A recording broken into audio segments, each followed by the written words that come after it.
이재명 대통령 일정이라는 게 내일 굉장히 빠듯하거든요. 어떤 거냐면 오전 9시에는 비태혁명 1주년을 기념해서 대국민 특별성명을 생중계로 하고요. 이어서 이제 아마도 질의응답이라고 하는 기자들 문답이겠죠. 예. 그런 조치가 있는 것이고 오전 10시부터는 그 외신 기자회견을 별도로 엽니다. 그리고 낮 12시에는 오부 요인을 불러서 오찬을 하고요.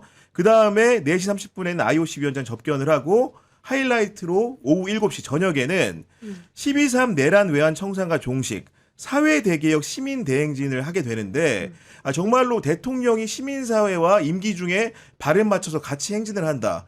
의미가 꽤 커 보이거든요. 우선은 저는 그렇게 생각해요. 보통 이제 정치인이 어떤 행사를 참여를 한다는 거는 그 정치적 행사에 대해서 의미를 부여하는 역할이라고 하면 이번 이 내란의 밤에 있었던 1주년 기념 행사에 이재명 대통령님이 참석하는 거는 저는 이재명 대통령님이 당사자로서 참석하는 걸 봐요. 아, 당사자로서 이 계엄에 있어서 이재명 대통령님의 공은 물론 정치적 판단은 끝났다고 봐야죠. 대통령이 되셨으니까. 하지만 자연인으로서 이 내란의 밤에 사람들 국회도 모으고 그 장소에 섰던 그 사람으로서 한 자연인으로서 평가는 한 번도 된 적이 없거든요. 그리고 오늘 내일 그 자리에 서시는 거는 단지 대통령으로서의 그 자리에 서는 게 아니고 그 자리에 당사자이자 그 자리의 주인공으로서 서는 의미도 저는 분명히 있다고 봐요.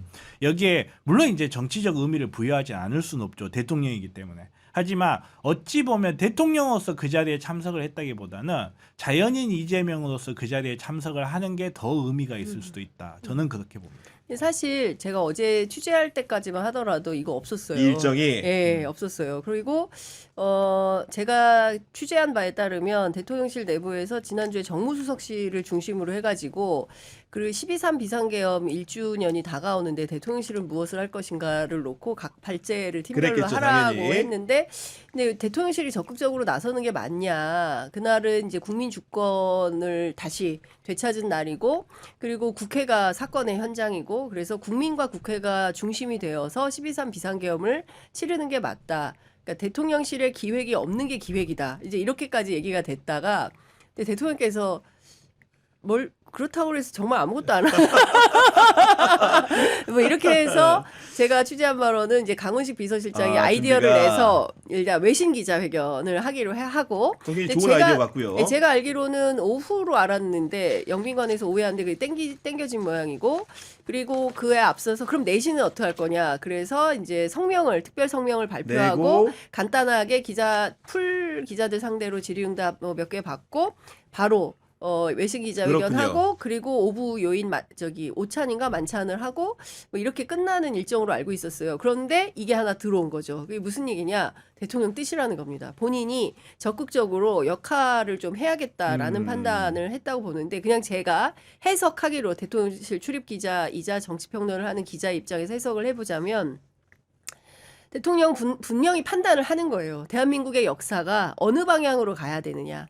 그리고 지금 현대에 있는 우리들이 어떤 방향으로 역사의 발걸음을 가져가야 또 정치인들이 어떤 방향으로 역사의 발걸음을 가져가야 이 내란이 종식되는데 중요한 역할을 할 수 있겠다라고 판단해서 저는 이 시민단체가 주관하는 행사에 현직 대통령이 시민단체 주관하는 행사에 직접 행진에 나온 역사가 없어요. 저도 본 적이 없어요. 일단 경호 문제가 매우 심각해집니다. 경호를 어떻게 할 거예요? 이거 복잡한 문제거든요. 그리고 제가 오늘 뭐 국회 주변을 또 국회 의장실 주변을 취재해 보니까 아니 대통령이 여의도에 오시면 국회는 또 어떻게 해야 돼?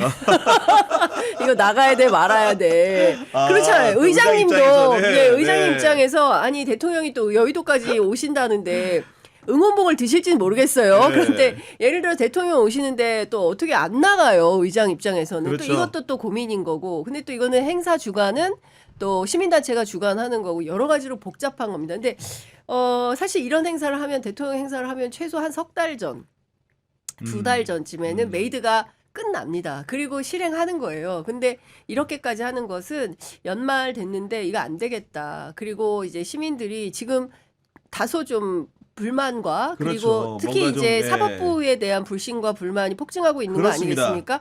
다른 거 다 떠나서 지규현 판사 입이 10개라도 할 말 없는 거 아닙니까? 내란이 세상에 1년이 다 돼가도록 그 재판을 그렇게 무슨 어떤 사람은 가족 오락관, 어떤 사람은 무슨 레크레이션 강사냐 이런 비판을 들어가면서 명랑운동에 진행하냐 막 이런 비판을 들어가면서 재판을 형해화시키고 있잖아요. 그러니까 도저히 이대로는 안 되겠다로 판단해서 대통령이 확실하게 본인의 판단과 입장에 따라서 정치 노선을 취한 거다. 저는 이렇게 평가합니다. 야, 정말로 벌써 이제 그 비상계엄이 1년이 다 됐는데 각자의 기억 속에 계엄이 많이 남아있을 것 같고 우리 정필승 변호사 같은 경우에는 가장 1년 동안에 가장 인상 깊었던 장면이 좀 어떤 거였습니까? 가장 인상 깊었던 장면이라면 저는 당연히 이재명 대통령님이 당선됐던 순간 저는 그때가 가장 인상 깊었던 것 같아요. 이제 많은 사람들이 많은 이야기를 하겠지만 저는 우선은 가장 경악스러웠던 순간이라면 저는 윤석열이 밖으로 나왔던 날보다 그렇죠. 저는 오히려 그날보다 조희대가 전원재판부에서 파기환송한 날이 저는 더 경악스러웠어요. 저 변호사님 저희가 특종했습니다. 취재 편의점. 아, 그래. 아무튼 저는 그날이 더 경악스러웠고 저는 그 4월 4일 날 있었던 파면 결정은 저는 조금 아쉬웠어요. 아쉬웠다. 네, 저는 그날은 조금 아쉬웠고 가장 인상 깊었던 거는 저는 무엇보다도 이재명 대통령이 당선됐던 저는 그날인 것 같아요. 우리 황경상 기자는 어떤 날이 가장 뇌리에 스쳐갑니까? 네, 뭐 많은 분들이 뭐 당일날 놀라신 건 뭐 당연했을 것 같고요. 저는 개인적으로 이제 그때 많은 시민들이 이제 거리에 나와가지고 이제 뭐 탄핵 촉구 집회를 이제 한 두어 차례 참여했는데 또 역사적 순간을 생각해가지고 이제 저희 가족들 다 나가가지고 같이 지켜봤는데 14일에 이제 탄핵 가결되던 그때였는데 그때만 해도 막 뭐 될지 안 될지 막 이런 상황에서 왜냐면 1차 네. 때 이제 기본적으로 이제 예. 안 됐으니까 네, 2차 좀- 때도 담보할 수 없는 상황이었죠. 네, 조금 불안한 상황인데 그때 이제 여의도 나갔다 너무 추워서 한 카페에 딱 들어갔는데 갑자기 막 박수를 치고 막 사람들 환호를 하더라고요. 그래서 됐구나 싶어서 이제 이 많은 사람들이 정말 이렇게 기뻐하는 그런 것을 함께 느꼈던 그 순간이 가장 기억에 황경상 기자는 12월 14일 그 국회에서 탄핵 그 뭔가 결정이 된 그날을 기억하고 있는 것이고 우리 장윤호 선배 같은 경우에 어떤 날이 가장 기억이 납니까? 제가 오늘 상 받았습니다. 예, 한국인터넷기자협회가 주는 올해의 인터넷 기자상을 받았는데요. 올해 20주년 그 상을 제정한 지 올해 20주년이 되는 해여서 더 뜻깊었다라는 생각이 좀 들고 왜 이 상을 취재 편의점 장윤성 기자에게 주었을까 생각해 보면 비상계엄이 선포되는 그날부터 대통령 선거가 끝나는 그날까지 저희가 늘 거리에서 그러니까 정말 쉬지 않고 쉬지 않고 거리에서 라이브 방송을 했기 때문이 아닌가. 장윤선은 그냥 거리의 기자다. 거리의 저널리스트. 예, 거리의 네. 저널리스트. 예, 좋네요. 예. 그런 생각이 좀 드는데 그 도깨비 대사처럼 모든 날들이 다 저에게는 매우 인상적이었습니다. 특히 저는 뭐 그 계기별이라기보다는 저의 머릿속에 파노라마처럼 쭉 펼쳐지는 장면은 어떤 거냐면요. 좀 그 이런 그러니까 뭐 단어가 정확하게 생각이 안 나는데 집단지성의 힘이에요. 그러니까 그 남태령에서 그리고 또 한남동에서 여의도에서 또 광화문에서 10대, 20대, 30대 그리고 60대, 70대 어르신에 이르기까지 그야말로 전 세대 그리고 뭐 여성, 남성 가리지 않고 직업 불문해서 모든 국민이 다 같은 마음으로 이건 아니잖아. 21세기에 무슨 비상계엄. 맞아요. 이건 말도 안 되지. 우리 아이들에게 이런 미래를 물려줄 수는 없다. 그 전까지 우리가 제일 많이 했던 게 뭐냐면 20대 보수화였어요.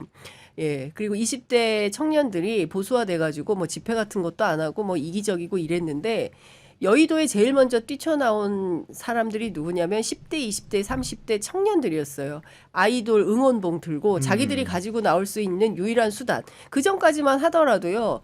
그 플라스틱 그 2016년에 들던 그 뭡니까 이런 종이컵에 그 플라스틱 촛불 꽂아가지고 촛불 들고 나왔었어요. 근데 이게 확 바뀌는 게 바로 말씀해주신 12월 7일, 12월 14일 그때 무렵이었고요. 저는 이렇게 역사가 발전이 되는구나라는 것을 현장에서 느꼈고 또 한 측면에서 저는 진짜 감동적인 장면은 그 뭐죠? 갑자기 단어 생각이 또 안 나네. 결정적인 순간에. 그러니까 500만 원씩 막 내는 거. 우리가 이제 그 선결제. 아. 선결제. 그 외신 기자들이 놀랬어요. 이런 문화가 한국에 있는 거에 대해서 예, 아니 이거 누가 먹을 줄 알고 테러리스트가 먹으면 어떡하려고 500만 원씩 100만 원씩 선결제를 해놓고 카페마다 음식점마다 이렇게 할 수가 있냐. 이거 대한민국 말고 다른 나라에서 볼 수 없다라고 했더니 누가 그러더라고. 홍콩 우산혁명 때도 홍콩 사람들도 그렇게 했었다라고 하는데 이거 간절한 민주주의에 대한 열망이죠. 네. 그러니까 올 수 있는 사람들을 직접 오고 올 수 없는 분들은 그렇게 하고 그다음에 또 하나 되게 감동적이었던 것은 광화문에 집회가 열릴 때마다 푸드 트럭이 있었어요. 시카고 한인회. 예, 뭐 이렇게 뭐 이렇게 샌디아고 한인회 뭐 이렇게 쭉쭉 해가지고 독일 무슨 그러니까 해외에 계신 분들은 국내에 올 수 없으니까 재외 국민들은 또 그렇게 협력을 한 겁니다. 그래서 저는 이런 전 세계 어디서도 볼 수 없는 이 집단지성의 힘과 첫 번째 질서, 무질서하지 않았어요. 두 번째 폭력이 없었어요. 예, 그리고 난동 같은 거 다른 맞아요. 나라 네. 유럽 보세요. 제일 먼저 유리창 때려부시고 막 가져가잖아요. 절대 그런 거 없었고 제가 현장에서 늘 적여서 말씀드린 게 뭐냐면 휴지를 주워간다는 겁니다. 쓰레기 봉투를 자기들이 가지고 와서 자기 앉았던 자리에 휴지를 그냥 쓰레기를 다 가지고 가요. 이런 국민들이 없습니다. 그러니까 이렇게 위대한 국민들이 이 나라의 민주주의를 울컥하시는군요. 네. 이러면 안 되죠. 내란숙의 윤석열 씨. 그러니까요. 저는 개인적으로 어쨌든 간에 종지부를 찍은 장면이 여러 가지가 있는데 그 2024년 4월 4일 11시 22분에 헌법재판소장을 대행하고 있던 문영배 재판관이 결국 주문 피청부인 대통령 윤석열을 파면한다라는 그 글을 낭독했을 때 굉장히 울컥했던 순간이 다소 생각이 나는 맞아요. 것이고 결국은 광장의 시민들이 일구어낸 그 성공의 결실이라는 것이 이렇게 매듭지어지는구나라는 생각을 했는데 근데 헌재의 결정 과정에서 지금 생각을 해보면 우리가 정말로 예단을 할 수가 없어가지고 시시각각 마음 맞아요. 졸인 날이 많았는데 최근에 제가 합의 과정 일부를 좀 취재를 좀 해봤습니다. 오, 최근에서 네. 이제 그 얘기를 비화를 좀 들었는데 이랬다고 하더라고요. 보니까 우리가 알고 있는 여러 가지 기각과 인용 의견이 분분했던 건 맞대요. 그러니까 생각보다도 기각을 주장했던 분들이 있었고 5대3 맞아요? 뭐 그냥 숫자까지는 제가 정확히 모르겠습니다만은 그러니까 어떻게 롤을 나눴냐면은 인용을 주장하시는 재판관들이 다수였을 거 아닙니까? 파인 중에서 그분들이 그러면 각자의 결정문을 써가지고 오자 그랬대요. 그래가지고 이제 인용하는 분들이 결정문을 쓰고 기각하는 분들이 기각 결정문을 쓰기로 했는데 실제적으로 인용 결정문은 굉장히 빨리 썼답니다. 근데 기각을 주장하시는 분들은 결정문을 계속 못 썼던 써요. 모양이에요. 그런 상황이 이제 교착 상태가 오고 갔었는데 어느 날 그러니까 그 인용을 주장하시는 한 재판관이 그 기각을 주장하시는 분들인지 분인지 모르겠습니다만 그분한테 이런 얘기를 했다는 거예요. 회의 도중에 남은 3년 그러면 그 임기 3년을 얘기하는 거겠죠. 권한대행 체제로 대한민국 계속 갑시다. 이렇게 얘기한 다음에 세다. 그분들이 합의하자고 했다는 거예요. 그래가지고 결국 인용 결정문을 쓰기에 이르렀다. 우리가 아는 것처럼 사실 그걸 두고서 이제 비화가 전해지지 않기 때문에 정말로 분분했던 것인지 네. 아닌지 의견이 많았는데 실제로 기각을 주장하시는 분들이 있었고 그분들이 손으로 스스로 결정문을 쓰지 못했기 때문에 합의에 이르렀다. 이런 상황을 제가 말씀드립니다. 그러니까 제가 헌법재판소 4월 4일 판결을 안타깝다라고 이야기하는 거, 아쉽다라고 이야기한 게 사실 이런 지점이거든요. 저는 그때 당시에 기억하시는 분들 기억하시겠지만 8대 0이다. 이거는 다른 답이 있을 수가 없다. 8대 0이다. 다만 8대 0을 놔두고 모든 국민들이 일치된 의견, 거의 일치된 의견이죠. 아주 일부 세력이 있긴 했지만 일치된 의견이 있는데 그 안에서 답조차 내리지 못하는 판사들이 있다면 우리가 이 사법부를 어떻게 믿어야 되느냐. 헌법재판소가 잘했어요. 파면 결정 잘했습니다. 파면 결정 잘했는데 4월 2일까지죠. 4월 4일날 발표한다. 4월 2일날인가 이야기해서 그때까지만 해도 헌법재판소 어떤 식으로 바뀌어야 된다. 앞으로 이런 중대한 사건이 있을 때 국민투표를 도입해야 된다. 이런 많은 논의들이 있었는데 헌법재판소 판결 딱 나자마자 헌법재판소 그대로 영웅이 돼버렸어요. 맞아요. 네. 그동안에 있었던 모든 논의들과 헌법재판소가 갖고 있던 문제점 이런 것들이 모두 다 물거품이 돼 사라져버렸어. 저는 이 부분이 안타깝고요. 사실 이거를 박근혜 때도 똑같이 거쳤어요. 박근혜 때도 이런 사안에서 탄핵이 되니 안 되니 여기 이렇게 하면 되냐. 근데 똑같이 겪었고 제가 그 직위원 관련해 가지고 제가 그 사실 욕 엄청 먹었었는데 직위원도 윤석열 사형 내린다. 다른 결정은 있을 수가 없다. 근데 또 직위원의 사형 결정을 내리고 지금까지 우리 사회가 겪어왔던 사법부에 대한 이 논의 과정 같은 게 다 물거품인데 또 사라져 잊으면 안 됩니다. 네, 그러니까 이게 나는 두렵다. 사람들은 결론만 보기 때문에 저는 장윤선 기자님과는 달리 집단지성을 그렇게 믿지 않아요. 저는 집단지성이 그렇게 뛰어났다면 윤석열이 왜 생깁니까? 저는 조금 다른 맥락. 그러니까 다른 맥락이긴 한데 네. 저는 어차피 표출 방식 같다고 생각해요. 그걸 깊은 사고를 통해서건 아니건 간에. 근데 이제 그런 모든 이제 논의들 그런 모든 것들을 다 떠나서 헌법재판소의 그때 당시 4월 4일 당시의 판결 그리고 그 과정 저는 문영배 재판관님이 잘못했다는 말은 아니에요. 문영배 재판관님 저는 정말 잘했다고 생각해요. 그 과정에서도 합의를 이끌어서 8대0 판결을 만들어 놓은 거는 아주 잘한 결정이 뛰어났다고 생각하는데 이런 사건에서 8대0 결정을 만들기 위해서 그 오랜 시간들 국민들이 피를 끓게 만들었다가 판단 장애가 있는 거예요. 근데 저는 이제 그 정 변호사님께 좀 드리고 싶은 말씀은 왜 집단지성이 발현했는데 윤석열 같은 사람을 대통령으로 뽑냐.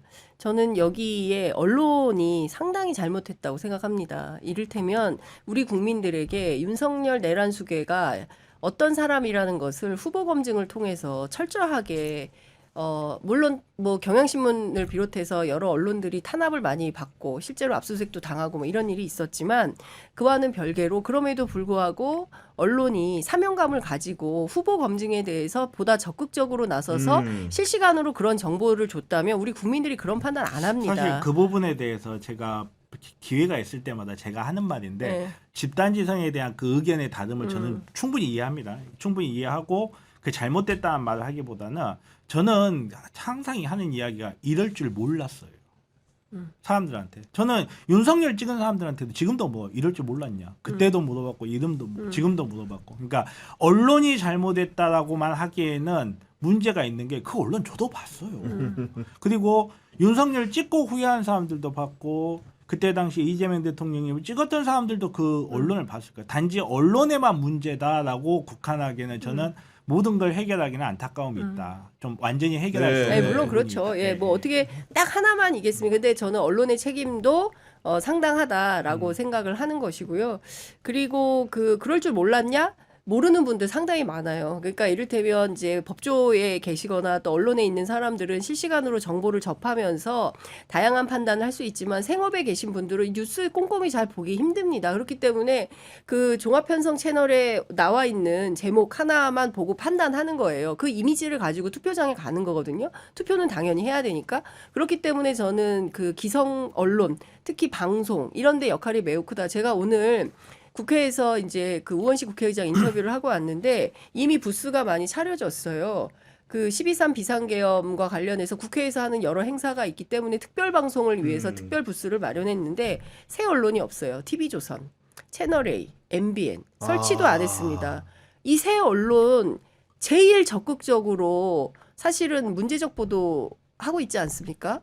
저는 그런 측면에서 보면 힘 있는 만큼 그 힘을 잘 써야 된다고 생각해요. 올바르게, 균형 잡히게. 그렇지 않습니까? 근데 그렇지 않은 점에 대해서는 저는 좀 지적을 하고 싶은 차원입니다. 지금도 KTX 타면 안에 있는 신문 뻔한 그 신문 말씀하신 그 신문들 그대로 있어요. 정말.